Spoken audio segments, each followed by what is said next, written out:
ஃபில்டருக்கு எடுத்துகிட்டு வரேன். Hi friends, good morning.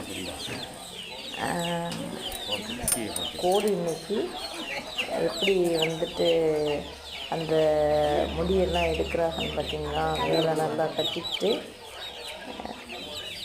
அதே ஒன்றுன்னா நல்லா சுடுதண்ணியில் நினைக்கிறதுக்கெல்லாம் லைட்டாக ஒன்றா எடுத்தோம்னா அந்த முடியெல்லாம் வந்துடும். நம்ம கையில் வச்சுட்டு பிடிச்சி இழுக்கிறத விட இப்படி நீட்டாக கட்டிக்கிட்டு இழுத்தோம்னா நீட்டாக வரும். இன்றைக்கி இதுதான் எங்கள் வீட்டில் மதிய சாப்பாடு. பிடிச்சா லைக் பண்ணுங்கள் ஃப்ரெண்ட்ஸ், ஷேர் பண்ணுங்கள், சப்ஸ்கிரைப் பண்ணுங்கள். சப்ஸ்கிரைப் பண்ணிவிட்டு எடுத்துடுறீங்க, ப்ளீஸ் சப்ஸ்கிரைப் பண்ணுங்கள். நிறைய சப்ஸ்கிரைப் பண்ணுங்கள். நிறைய பேர் வீடியோ பார்க்குறீங்க. வீடியோ பார்க்குறதுக்கெலாம் ரொம்ப நன்றி. சப்ஸ்கிரைப் பண்ணுங்கள். இது ஓப்பன் பண்ணுற வீடியோ அடுத்ததில் போடுறேன். தேங்க்யூ.